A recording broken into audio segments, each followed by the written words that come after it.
Salam sejahtera, salam sehat, shalom, assalamualaikum warahmatullahi wabarakatuh, namo buddhaya, salam kebajikan, om swastiastu. Saya Dr. Iwan Wisnuwardana.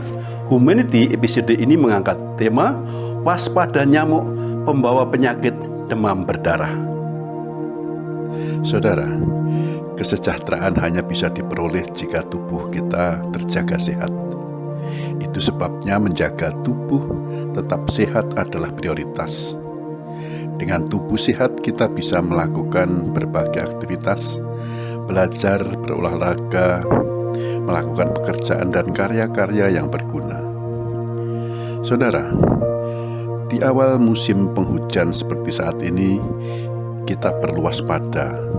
Selain COVID-19 yang belum usai, ada penyakit lain serius yang mengancam banyak orang, yaitu penyakit demam berdarah atau DBD.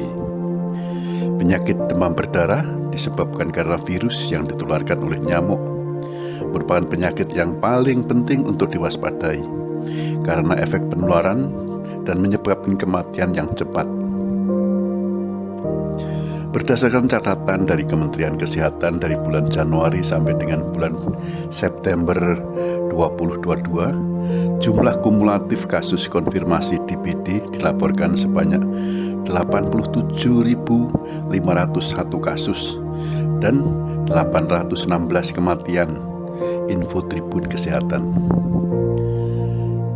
Gejala penyakit demam berdarah antara lain demam 40 derajat Celcius atau lebih, sakit kepala berat, nyeri pada sendi, otot, dan tulang, hilang nafsu makan, nyeri di bagian belakang mata, mual, dan muntah, pembengkakan kelenjar getah bening, ruam kemerahan sekitar 2 hingga 5 hari setelah demam. Demam berdarah denggi merupakan kondisi ketika demam denggi yang dialami oleh penderitanya mengalami perburukan fase kritis. Biasanya fase ini terjadi antara hari ke-3 hingga hari ke-7 setelah gejala muncul. Pada fase ini, penderita demam denggi dapat mengalami penurunan suhu demam di bawah 38 derajat Celcius selama 1 hari, kemudian suhu tubuh akan kembali naik di hari berikutnya. Pola ini disebut sebagai saddleback fever, demam pelana. Demam mengalami titik terendah kemudian naik kembali. Banyak yang mengira bahwa penurunan demam ini adalah tanda kesembuhan. Padahal justru di fase ini penderita harus diawasi lebih ketat. Hal ini karena pada fase ini penderita dapat mengalami perdarahan dan kebocoran pembuluh darah. Kondisi ini kemudian kita kenal dengan sebutan demam berdarah denggi atau DBD. Ada cukup banyak kasus DBD di mana pasien mengalami shock yang berakibat fatal. Penyakit demam berdarah seharusnya tidak perlu terjadi jika saja lingkungan tempat tinggal kita bersih dari serangan nyamuk. Nyamuk jenis Aedes aegypti adalah biang kerok penyakit demam berdarah. Serangga ini bukan penyebab, melainkan sebagai perantara yang membawa virus. Virus DBD terdapat pada kelenjar air liur Aedes aegypti. Saat menggigit, nyamuk menyuntikkan air liur yang di dalamnya terkandung virus kepada inangnya.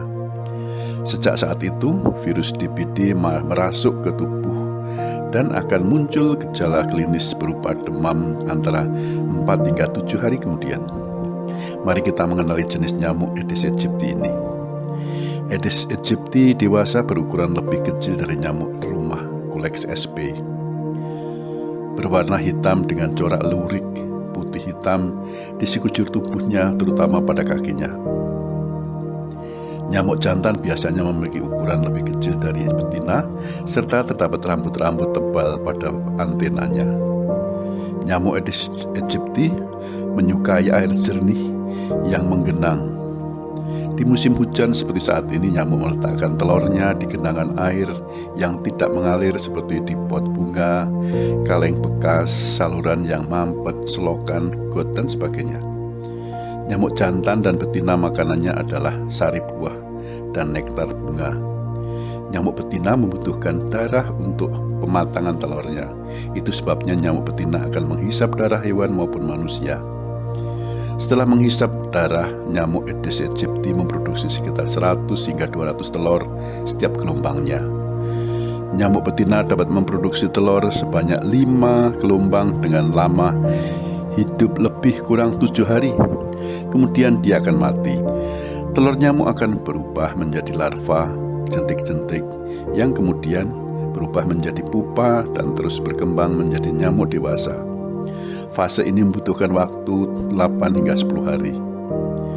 Nyamuk Aedes aegypti biasanya menggigit pada siang hari. Spesies ini paling aktif menggigit pada pagi hari, kira-kira 2 jam setelah matahari terbit dan pada sore hari sebelum senja. Namun dapat juga nyamuk menggigit pada malam hari di tempat-tempat yang terang benderang.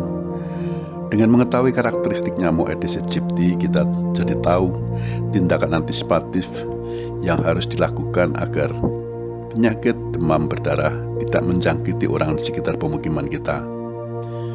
Penting dilakukan adalah jika ada salah seorang warga ada yang terdiagnosa penyakit demam berdarah, hendaknya melaporkan kepada RT, RW agar diketahui aparat kesehatan setempat agar dapat dilakukan tindakan fogging untuk memutus rantai penularan DBD. Dan setiap warga menjadi waspada akan adanya ancaman DBD di sekitar pemukiman. Sehingga jika ada seseorang menderita demam, setiap orang sudah siap kemana arah diagnosa penyakitnya. Dengan demikian, penyakit yang berbahaya ini dapat dicegah sebelum menjangkiti warga lingkungan kita. DBD adalah penyakit yang sangat serius, yang bisa mengancam kita semua. Mencegah selalu lebih baik daripada mengobati. Ada nasihat bijak firman Tuhan mengatakan, ajaran orang bijak adalah sumber kehidupan, sehingga orang terhindar dari jerat-jerat maut.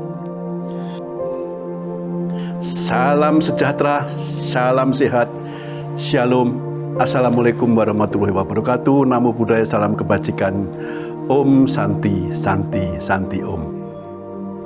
Saudara pencinta hewan, maka saudara harus memahami kesejahteraan hewan. Mensejahterakan hewan itu adalah perbuatan mulia. Humanity dalam tayangan-tayangan ini membahas seluk-beluk mengenai kesejahteraan hewan. Silakan tekan like dan subscribe dan tekan tombol lonceng notifikasi agar bisa mengikuti tayangan-tayangan menarik lainnya tentang kesejahteraan hewan. Salam keserawan.